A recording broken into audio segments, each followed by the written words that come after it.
Stay Alive Radio. How to survive hidden healthcare and hospital dangers with author, speaker, and your host, Pat Rulo. Pat has over 20 years experience as a professional public speaker, and for the next hour, she's going to be your healthcare and hospital survival guide. Each week, you will say, oh, as Pat exposes and explores little-known hospital hazards, delves into the deep waters of dangerous healthcare practices, picks the brains of her good-looking and influential guests, all guaranteed to keep you and your family safe in today's fragmented healthcare system.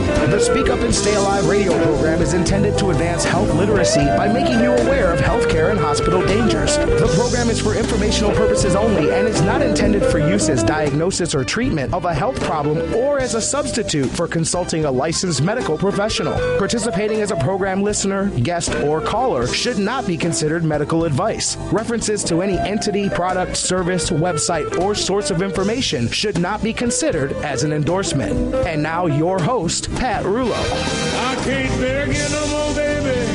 I got too much pride. But I'll survive. Keyboard. Today, we are heading into April with a shower of healthcare safety tidbits guaranteed to grow your knowledge. And our guest is going to help us get along just a little bit better with our doctors and nurses. And later, we have a new game. So much fun around here. So turn up the volume, turn off your phones as we saturate your mind with these life-saving ideas. And now, for the hospital hazard of the week. Dangerous housekeeping. Can you guess what the germiest object in a hospital room might be? Did you think of the toilet flush handle, the tray table, the bed rails, or the doorknobs? Yes, those are fairly yucky, but I'm looking for this, the TV remote. Yep, everyone's favorite gadget. Think of all the people who touch it. You, your visitors, the nurses. Why would that be the germiest object? Well, not only does everyone use it, but think about the tiny little buttons on a TV remote. Then think about how difficult that would be to clean. Do you really think that a housekeeper who only has 15 minutes to spend in your room is going to get a bleach wipe and scrub around each and every one of those tiny little buttons? No. It's been said by my good friend, Daryl Hicks, our resident infection preventionist, that one good housekeeper can prevent more diseases than a dozen doctors can cure. Let's talk about these housekeepers for a moment. The housekeeping staff is also known as environmental services. They stop by each day to clean your room and empty the trash. Because they travel from room to room, they are front runners for spreading infections. Housekeeping personnel have a high turnover rate. Some hospitals report a 100% turnover rate annually. According to a website, Infection Control Today, it's a common practice to wait until a housekeeper quits to hire a replacement. Therefore, it can take 3 to 6 weeks to get a new employee in the door. This leaves a gap in help and is a major link in the chain of infection. It also encourages managers to keep incompetent employees just so they can keep warm bodies in full-time positions. This creates more infections. Therefore, many housekeepers are new and not thoroughly trained or experienced in infection control. And with little opportunity to move into higher level and higher paying jobs, housekeepers are less connected to the outcome. That being, they're not so concerned about infection control. So it all adds up. Hospital housekeepers are the least trained, have the least amount of time to actually do a good job, are the least paid, and are the least respected, I'm sure, by higher-up hospital staff and many patients as well. I'm betting, then, that this must be one tough job. Well, however difficult it might be, I'm always amazed at the lack of attention to the common sense in the order in which housekeepers clean. One afternoon, I watched a hospital housekeeper clean my mom's bed tray with the same cloth she used in the bathroom. How about a little C. diff with your next meal? And what is that called? Cross-contamination. And not only is the order of cleaning your individual room important, but think about this. Isolation rooms are often regular rooms, temporarily assigned as isolation rooms. They're usually scattered around the ward. However, when nursing and food service and therapy and the cleaning staff work their way through the ward, they do so following the order of the room numbers with no regard to the fact that they're mixing isolation rooms with regular rooms. How many hospital-acquired infections could be prevented if isolation rooms were left for last when doing rounds or when cleaning? And this leads me to think about another procedure, floor mopping. On my last visit to the hospital, I asked an environmental services administrator about the logic in smearing blood and body fluids and bacteria from room to room in the name of floor cleaning. Well, I learned a lot about floor mopping procedures.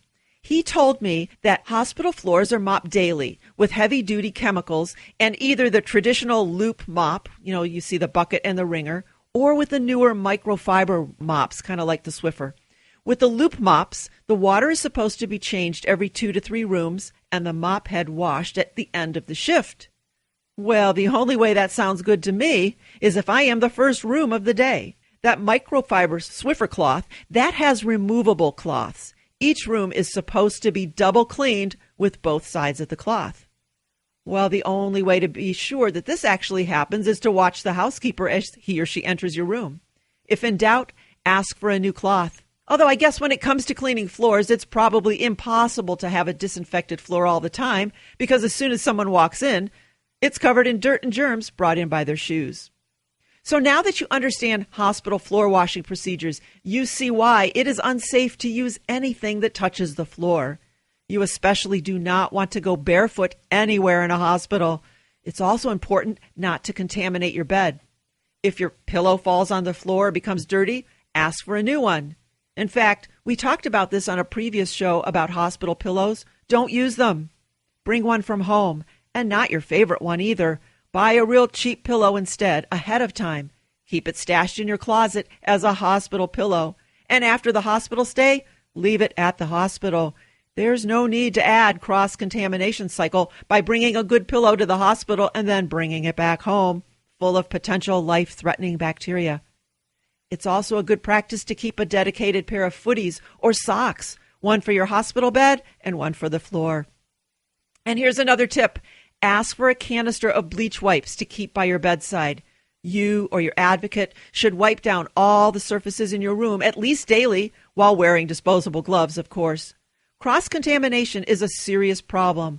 While you cannot control the hiring and the training practices of the housekeeping staff, you can keep a watchful eye and speak up if you see anything less than acceptable cleaning routine. The housekeeping staff should never enter your room already wearing gloves or a disposable gown or mask used in a previous room. The bottom line is this. Make friends with your housekeepers. Show them some respect. Thank them for cleaning your room. Share your concerns about infections with each and every housekeeper who enters your room. And here's my final tip that I know works because I've tried it, and so have many other folks I know. Simply bring a copy of my book, Speak Up and Stay Alive, with you to the hospital. The cover stands out. Leave it on your tray table.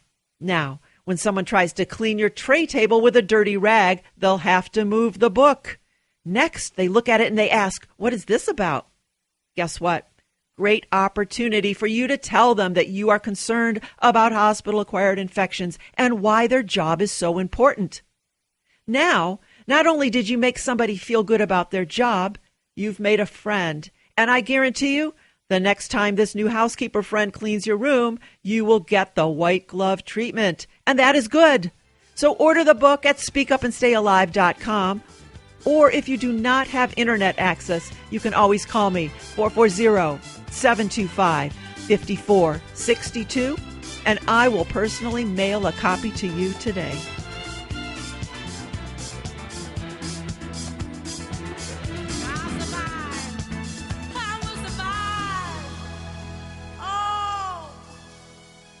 Here at Speak Up and Stay Alive Radio, we work hard to be the voice for those who wish to speak out, but either cannot or do not. Whether it's due to time constraints or fear of speaking out publicly, or maybe just not knowing how to go about getting started. And so many folks I meet have either been personally harmed by a medical mistake and survived, or are dealing with the loss of a loved one. Many own businesses or organizations or foundations that deal with healthcare safety. So what can you do to either remember or celebrate your loved one's life and create a legacy, or promote the important life-saving work of your business? Well, yeah, you could plant a tree or donate a park bench, but how can you really make a difference in the lives of others in an effort to help them avoid your heartache? How can you turn a negative medical error into a positive for others? We want to help you give purpose to your loved one's life or add another layer to the efforts of your organization. Let Speak Up and Stay Alive Legacy Radio do the work for you. Now, you can sponsor this acclaimed healthcare and hospital radio show. If you are an individual, it will be as a memorial and tribute to your loved one. And if you're an organization or a business, it will act as an extension of your advocacy endeavors. We will be your voice. Dedicate just one show or dedicate an entire year's worth of shows. The show will begin and end with your loved one's name and story or your business name and mission statement, letting our listeners know that the program they enjoy and trust is thanks to you and yours. Each week, millions of listeners will have the opportunity to learn about healthcare and hospital hazards because of your experience. Taking action is the only way I know to help make sense and give purpose to a medical error. Help others by reaching out with me. Sponsor a single show, a month of shows, or up to 1 year of Speak Up and Stay Alive Legacy Radio hosted by me, and that covers all airtime and production costs. Contact me, and I will create a customized show just for you. I look forward to creating this legacy for you. Email me at speakupandstayalive.com or call me at 440-725-5462. Together, we will make a difference. Generation America supports Speak Up and Stay Alive. Generation America, the smart, conservative, and traditional 50-plus membership organization. Generation America cares what their members think about the issues affecting seniors and ensure their voices are heard. And they provide a full range of benefits to members. For instance, if you're looking for a quality Medicare supplement, their rates are lower than the other 50-plus organization 3 out of 4 times. Generation America, on the right side for seniors. To join and to find out more, visit generationamerica.org.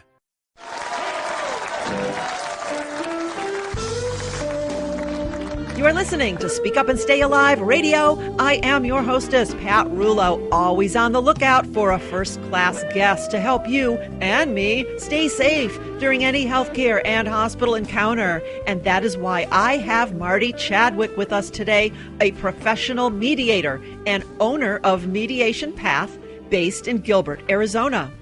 Marty has been working in and around the healthcare community for well over 30 years. And has experienced healthcare firsthand, both as a patient with and without an advocate, and as an advocate for patients of all ages. As a practicing attorney and as a healthcare and technology executive or consultant, it was consistently clear to Marty that success depended on conflicts being resolved and communications improved so that the result worked for all involved.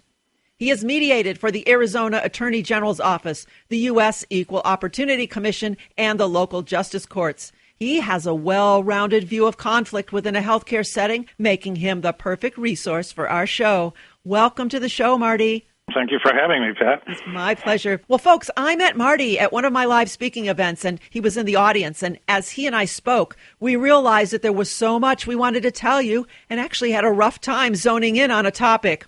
But I am asked time after time and over again about how to deal with difficult physicians and nurses. So let's go there and focus on conflict within a healthcare or hospital setting as a patient or an advocate dealing with a doctor, nurse, or other healthcare provider. So Marty, talk us through a conflict. What are people thinking and expecting, and what should they be thinking and expecting? Are they typically two different things? Well, Pat, as you already know, conflict seems to be everywhere. Unfortunately, in the U.S., most of us have not been trained on how to deal with it, so it can be a real struggle. In its fundamental essence, a conflict is whenever somebody wants something and the other person is unwilling to give it, and there's only one of those somethings. People put themselves in a place where they want to win. So that means, by definition, somebody else needs to lose, and nobody likes that. If we can work our way towards something that's more win-win, how can I win, but how can I let the other person win as well? More of a compromise kind of thing that gets us where we need to be. As we are talking with somebody in this whole process, I know from my own personal experience, especially if it gets a little heated in a discussion, that I'm not really listening to them anymore. But rather what I'm doing is I'm sitting there thinking to myself, what am I going to say the minute that they shut up and give me an opportunity to jump in there? Unfortunately, when we do that, we're not listening, so we don't have a good idea of what the other folks are asking us for. What I always encourage my clients to do, and what I would encourage advocates to do, or maybe even ourselves if we're lying there on a hospital bed looking for some kind of help, is keep asking myself in the back of my mind, why is this person telling me this? Which causes me to then have to listen, and I can hear what they're saying. Sometimes, maybe I could just actually ask, why are you telling me this? And let them explain it, which gives us an opportunity to understand what they want. That's where the key to solutions or compromise lies. We all could say something like, I want your dog to stop barking. Well, what's the other person supposed to do with that? There aren't very many options. But if somebody, for example, says, I'd like your dog to stop barking because I have to sleep, I work third shift, now we can start exploring options that would work for both of us. Maybe earplugs would help one person. Maybe keeping the dog inside for some period of time would help the other one. So there are paths to find your way through all of this. When we think of conflict, we think of people talking and shouting, and we don't think of the silent end of that. But then when I put myself in a hospital situation, I call this the silent conflict, that there's no shouting or yelling involved. But so many times your physicians, nurses, patients, and advocates, they come together almost as opponents rather than partners. And you can feel and sense that tension, that no one's really listening to each other. What can we do to avoid that? Well, first I suggest you read your book. I mean, there is so much good information in there so that somebody can be prepared. Being prepared is really more than half of the battle. Then, secondarily, the next step is to pay attention, first and foremost, to yourself. Stay calm and listen. And as you're hearing people talk, reflect back on people what they're telling you. Don't parrot them, but ask or say simple things like, if I understand you, you want me to do this, whatever it might be, comma, can you help me understand why?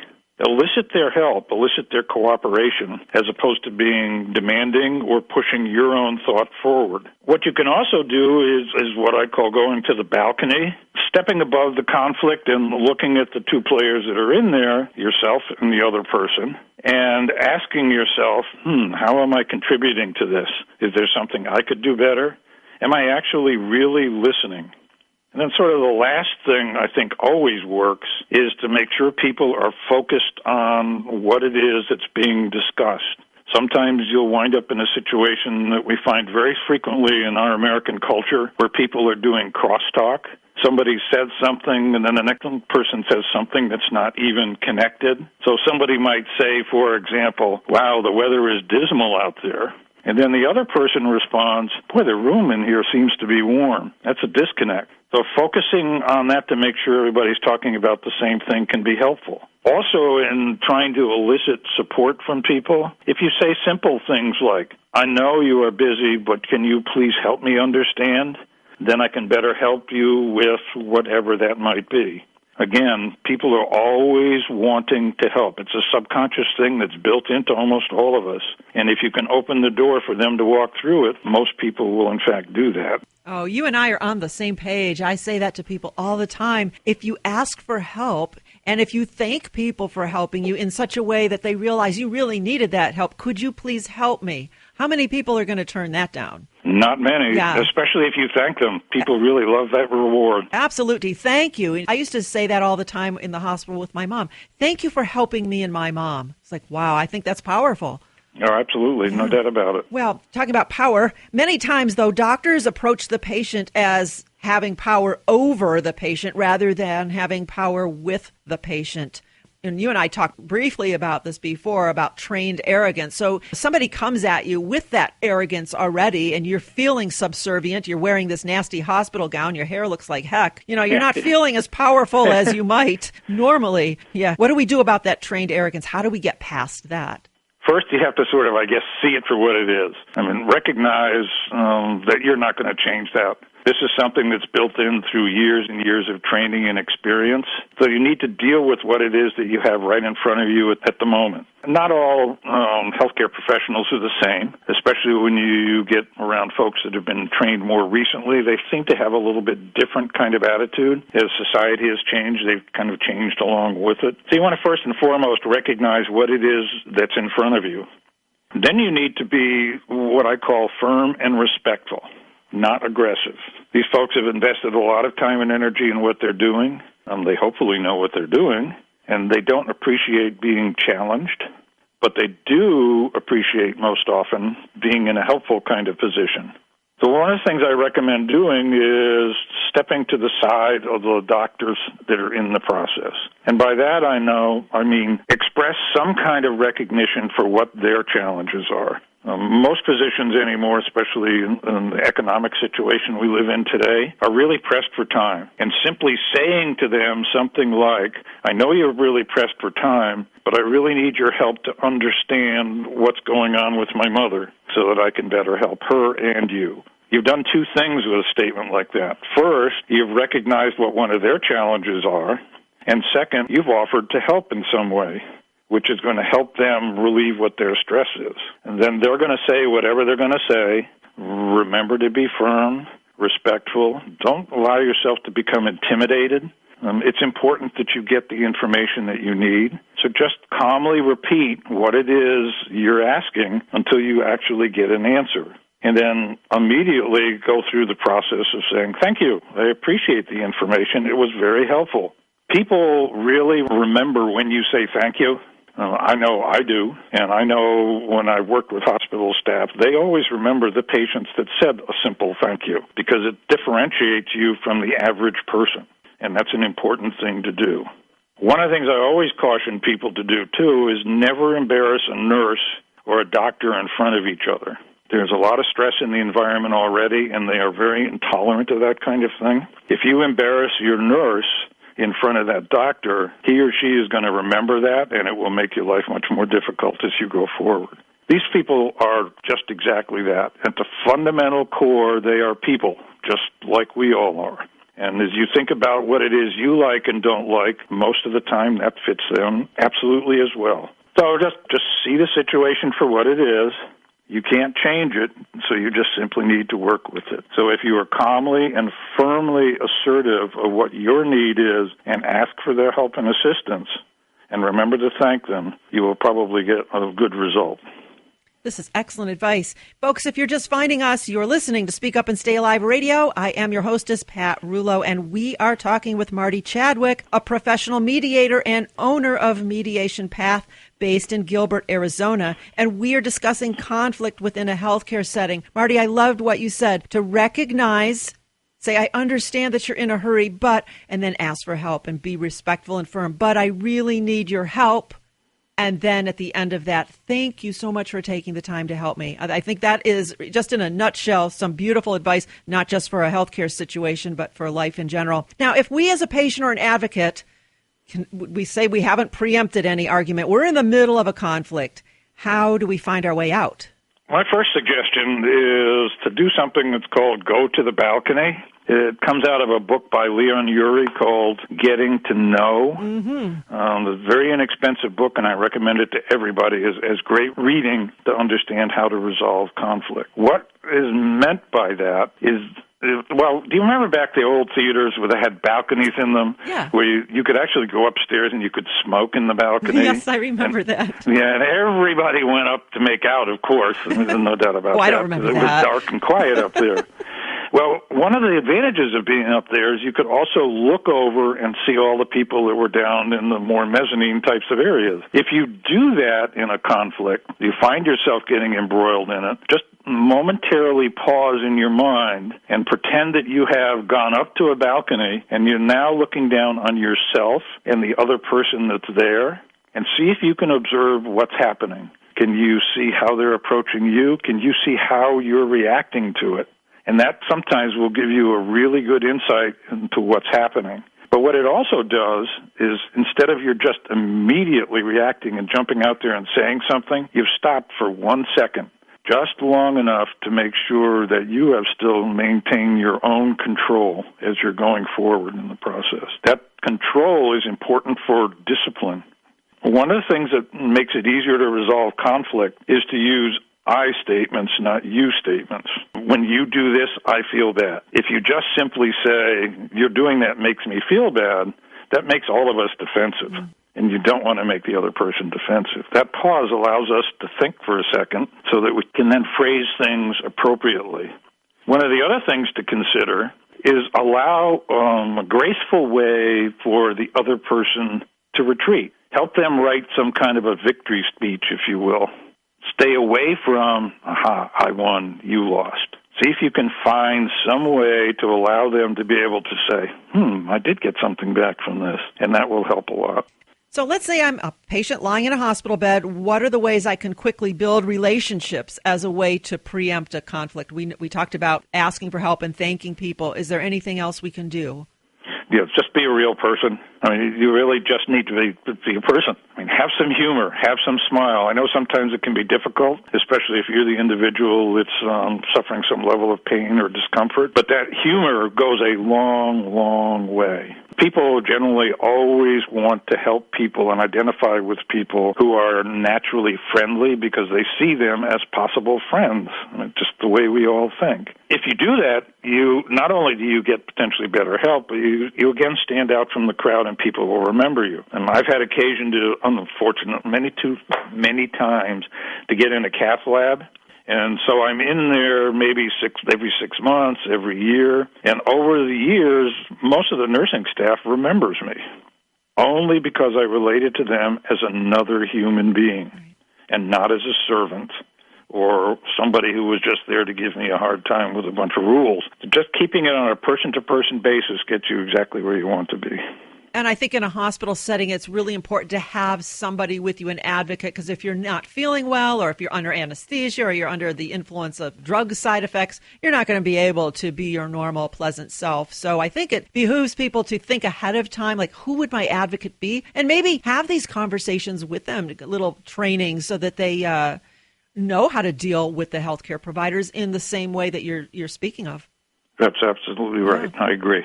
Well, Marty, how can our listeners find out more about you and what you do? Well, a couple of things that they can do. One, they can go to my website, which is www.mediationpath.com, or they could email me, marty@mediationpath.com, or give me a call. It's 480-694-2273.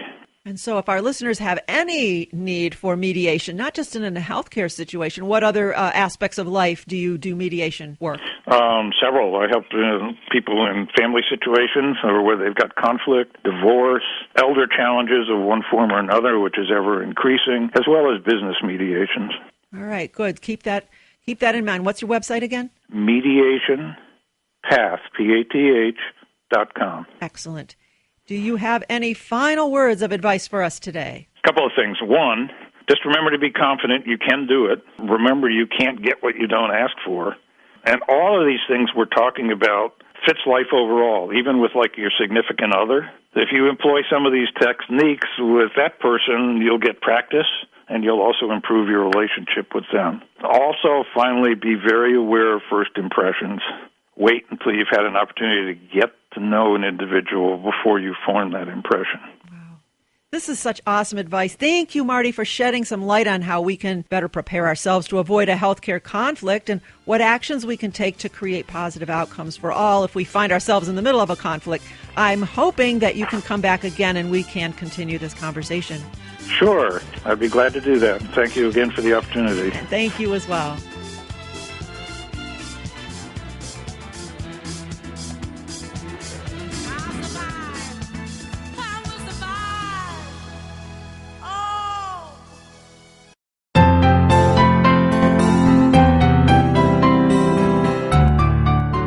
Most of us plan ahead in life. We plan for our wedding, our children's education, family vacations, and other expected life events. In fact, that's what this radio show is all about. Planning for a healthcare or a hospital stay that each of us will experience, either as the patient or with a loved one. But what about pre-planning a funeral? Have you given thought to any of that? Well, you should. Listen as I spend the next 2 minutes with Clint Fontaine from Mountain View Funeral Home and Cemetery as we talk about pre-planning. Clint, what does it mean to pre-plan? Well, to pre-plan is doing everything that it would take to take care of your loved one after a death and doing it all ahead of time. And usually people pre-plan for themselves. We sit down, we go over what their wishes are and what their wants are, and we also take a look at their budget and what they want to spend, and we go through the entire process just like they were coming in to see us the day after somebody passed away. What that does for the individuals is that it takes away the financial stress and it takes away the emotional stress of doing all of this the day after a death. So their family knows exactly what they want to have done. They're not saying, I wonder what Mom would have wanted us to do, or I wonder what my husband would have wanted me to do. From experience, I have been with people who went through that process and went through the almost angst of not knowing what it is that their spouse would have wanted. One lady spent 3 days trying to decide to finally cremate her husband when cremation was not something they talked about until just a few hours before his death, and his only words were, maybe I should be cremated. And she finally went ahead with that, but it caused her a lot of anxiety and a lot of stress. Well, it sounds like planning ahead eases all of those worries by having decisions in place. Absolutely. Remember, planning is bringing the future into the present so that you can do something about it now. I encourage you to begin the conversation and call Mountain View Funeral Home and Cemetery to receive the information that will guide you in a most helpful and gentle way. Mountain View Funeral Home and Cemetery on East Main Street in Mesa, and Santan Mountain View Funeral Home and Advanced Planning Center on South Ellsworth Road in Quinn Creek. They're family owned and operated and have served the East Valley for over 61 years. Visit them online at mountainviewfuneralhomeandcemetery.com or call 480-832-2850.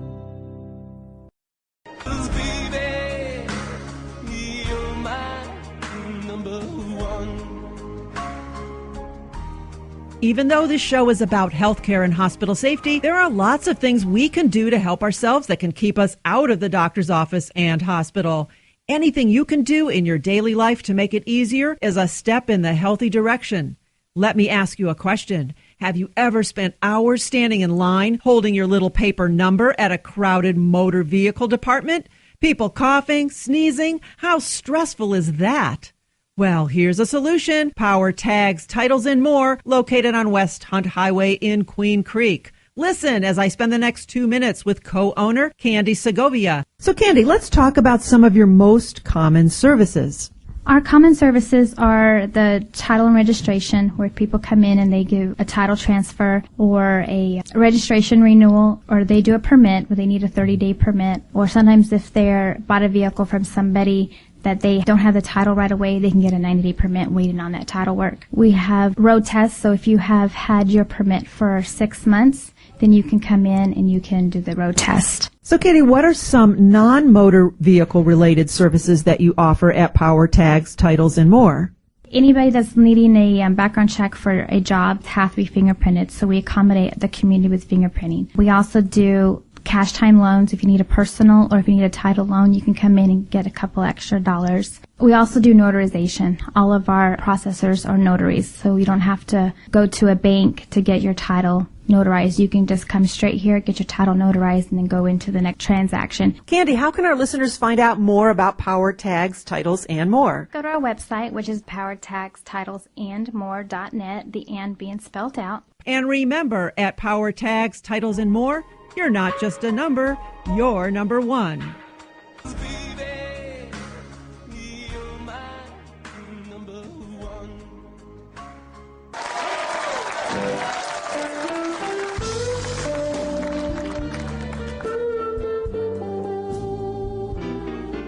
listening to Speak Up and Stay Alive Radio. Now you can join us every Saturday morning on two Cleveland stations from 7 to 8 Eastern on AM 1420 WHK and from 9 to 10 Eastern on AM 1220 WHKW. And on Sundays in Phoenix, Arizona from 9 to 10 Mountain Time on AM 960 KKNT, The Patriot.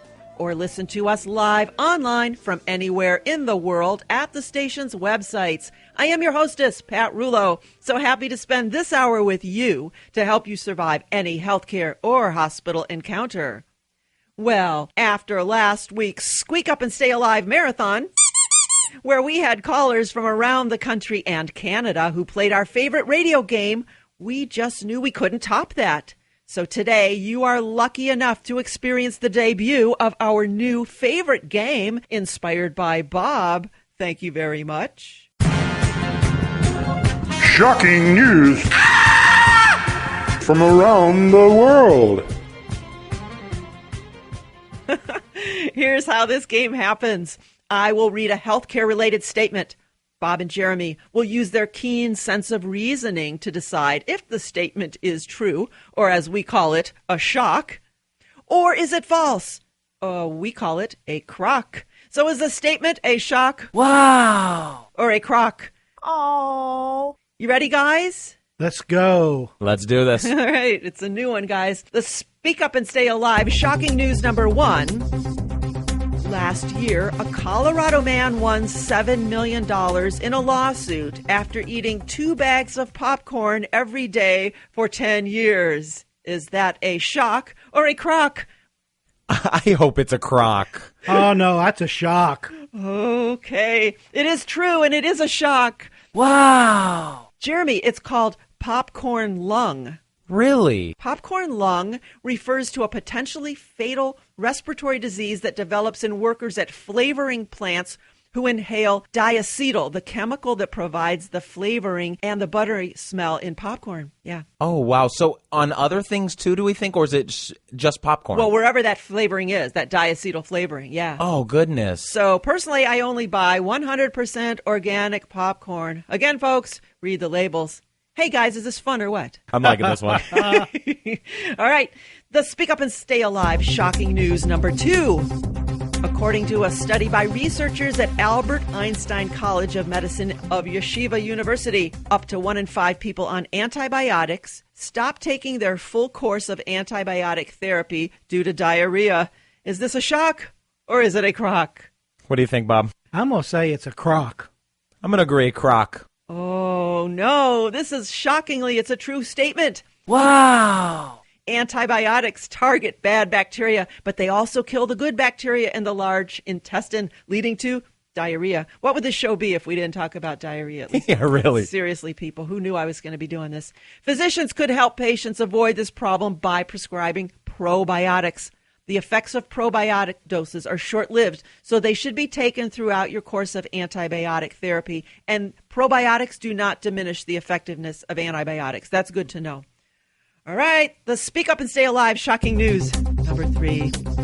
A Swedish study says physical activity during youth may help reduce fracture risk in old age. Is that a shock or is it a crock? I'm going to say that's shocking. I'm agree. I'm going to say shock. You got it right. That is true. Wow. Exercise interventions in childhood may be associated with lower fracture risks as people age due to the increase in peak bone mass that occurs in growing children who perform regular physical activity. So kids, put down your cell phones, step away from the TV, go outside and run around. Stay away from the brownies. You kids, what do you guys think of that?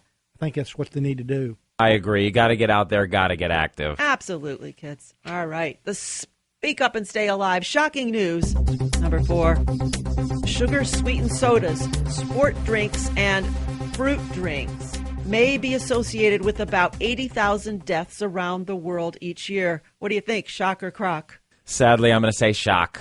I'm going to agree with that. That's true. And you know what? It's a crock. Oh. And you know why?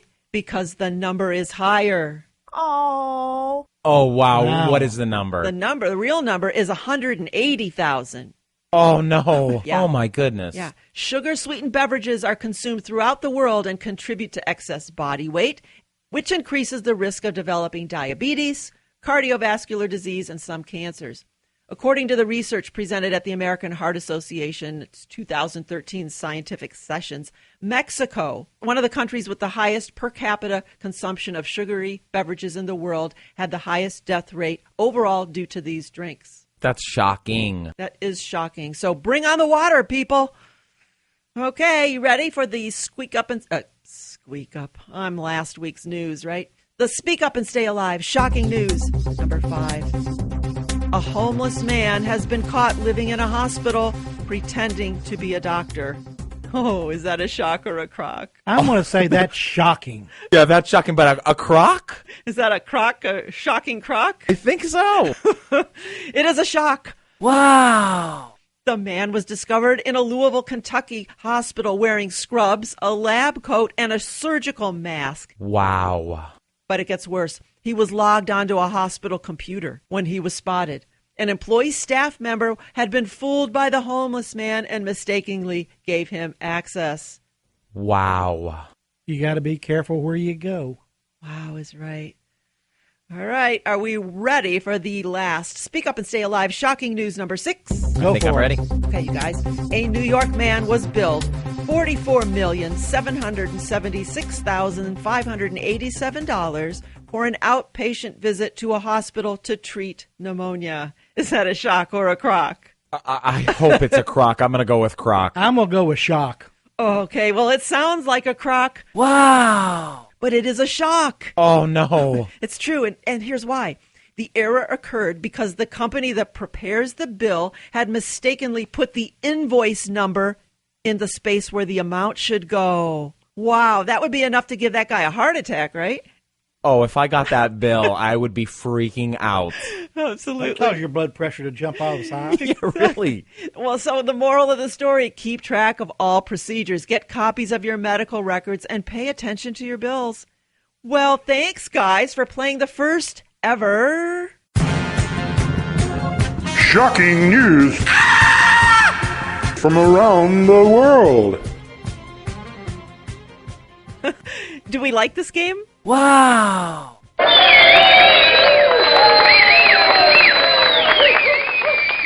Oh, I like this one a lot. Do you like it, Bobby? Oh, that's good. All right. We'll have to keep coming up with more shocks or crocks, right?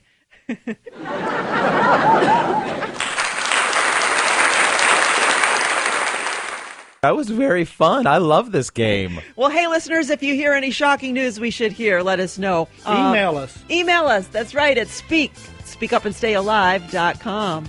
Well, coming up, more of what you've come to expect from America's favorite healthcare and hospital survival radio show. Speak Up and Stay Alive Radio. Wow.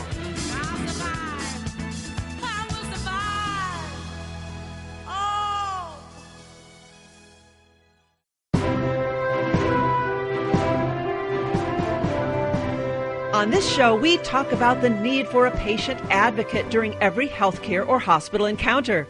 But advocacy also includes whom you rely on when it comes to health insurance. And when it comes to your Medicare supplement plans, you must compare. And you must compare with an impartial provider. And that's where Generation America comes in. You've heard them on this show before. Listen while I spend the next 2 minutes with Chris Alberta, the Medicare supplement partner with Generation America, as we discuss the importance of choice. Chris, can you tell us how are you and Generation America different when it comes to choosing a Medicare supplement plan? They're doing something, Pat, that is really unique. As opposed to looking for an opportunity to hook up with one carrier or a company with a couple of products, what they said to us was, how can we offer everybody who's a member of our organization basically a menu? Many people don't know this, is all these Medicare plans, most of them are exactly the same coverage. The only difference is the price that you pay. We work with probably upwards of about 50 different programs and carriers around the country, which is most of them. And Generation America hooked up with us and said, listen, how can we show our members every single program that's available in their zip code and then really break it down according to age and price so they never end up overpaying? All of the reps that work for us have been licensed and trained in this kind of work, and most of them have worked in the field, Pat, actually at the kitchen table with folks. So they're not just, like a sales bank somewhere. They really care what you get, and we pay them exactly the same either way, which is cool because there's no incentive to ever recommend one product or one company over another. That is great to know. People need choices, and they need to feel safe when they make those choices. So how can our listeners find out more, and where can they purchase the proper Medicare supplement for themselves? Well, the website, generationamerica.org, is the main portal. That's the front door, really, for that team. Well, thank you for spending the time to clarify Medicare supplements with us today, Chris. No problem, Pat. Remember, folks, Generation America is on the right side for seniors. For more information or to join, visit generationamerica.org.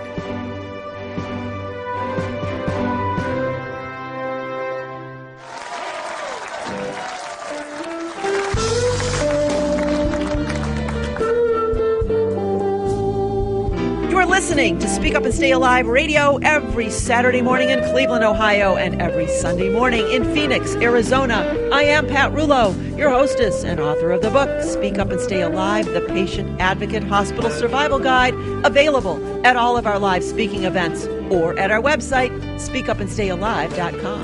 That's where you can also locate radio show times, dates, and station information. That's speakupandstayalive.com. Well, now let's take a peek at the Speak Up and Stay Alive calendar. You are invited to attend any of my free hospital and healthcare safety events. I'll entertain and inform you with a fun, fast-paced, and interactive hour of hospital safety tips that you don't want to miss. In Arizona, we have several private events on our calendar, but our next public event will be held on Wednesday, April the 17th, at the Scottsdale United Methodist Church at 4140 Miller Road in Scottsdale, and that is at 5:30 in the evening. So join us. Our presentations are fun, fast-paced, and about as fun as hospital safety can be. Here's my personal guarantee. You'll love it. And if you're driving or doing something where you can't write this down, you can always visit the calendar page of the SpeakUpandStayAlive.com website. So if you're looking for a meaningful way to help your members, I'm happy to speak to your group too, but be sure to get a hold of me soon. And for my Ohio folks, I will be back. So book me now for your spring and summer events. Call me right after the show, 440-725-5462, or email speak at speakupandstayalive.com. Well, today we talked about hospital housekeepers. It's important to know what their limitations are and not to expect that your room is going to be 100% disinfected. That simply is not possible to do in 15 minutes. So as the patient, advocate, or visitor, become a part of the process and clean your room daily or more often. And make friends with your housekeepers for even better cleaning service. And our guest today, Marty Chadwick of MediationPath.com, really had some impressive ideas about how we can better communicate with our healthcare providers. I think his advice has a lot of merit, not just in a hospital situation, but in life in general. And we talked about our legacy radio programs. If you would like to memorialize or create a legacy for someone, we can honor them with a Speak Up and Stay Alive radio program in their name, just like the hour-long program you heard today. What a beautiful way to pay tribute to a life by helping others live theirs. And I hope you enjoyed our new game, Shocking News from Around the World. Just a different way to add some humor to such a serious topic. Now, if you missed some of today's show, you are standing in a rainstorm without an umbrella. When you join us each week, we can offer you some protection from the healthcare safety storms out there. You may be adding years to your life or to the life of someone you know and love. So set your alarm clocks for Saturday and Sunday mornings and join us. We love having your ears next to our show. And if you want to hear the show again, or if you want to replay it for yourself or a friend in need, simply go to the radio link at the SpeakUpandStayAlive.com website to listen to today's program. You might want to do that anyway, just to help you remember more of today's exceptional information. And be sure to listen next week. We've got one special show in store for you. Do you remember the funny caller who gave us cat calls, chicken clucks, and turtle dove impressions? Well, she will be here with us to share her thoughts on living and dying, in addition to some of her famous animal sounds. And we're going to have a surprise guest joining us to play our new game, Shocking News from Around the World. That's next Saturday morning or you can find us in Cleveland, Ohio from 7 to 8 Eastern on AM 1420 WHK and from 9 to 10 Eastern on AM 1220 WHKW. Or next Sunday morning in Phoenix, Arizona, you can listen live from 9 to 10 Mountain Time on AM 960 KKNT, The Patriot. Or listen live via the internet. Check the SpeakUpAndStayAlive.com website to find out how. In the meantime, I hope you have a healthy and a happy week. I am Pat Rouleau, and I am your guide to safe and successful healthcare and hospital encounters.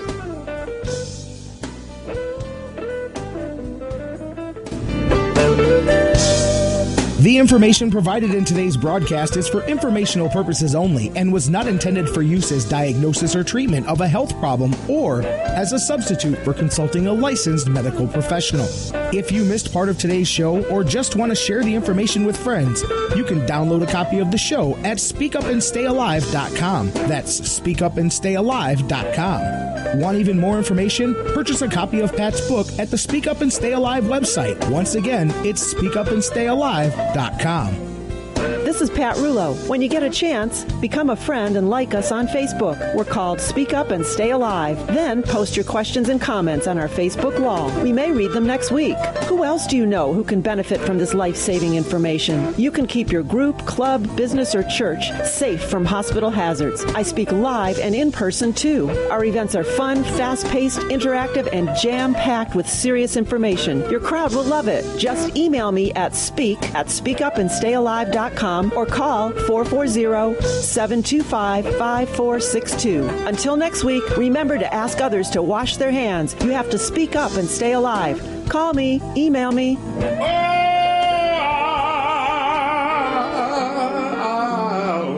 survive.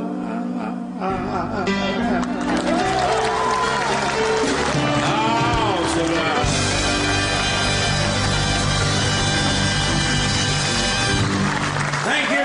Thank you very much. Thank you. Thank you. Thank you. Generation America supports Speak Up and Stay Alive. Generation America, the smart, conservative, and traditional 50-plus membership organization. Generation America cares what their members think about the issues affecting seniors and ensure their voices are heard. And they provide a full range of benefits to members.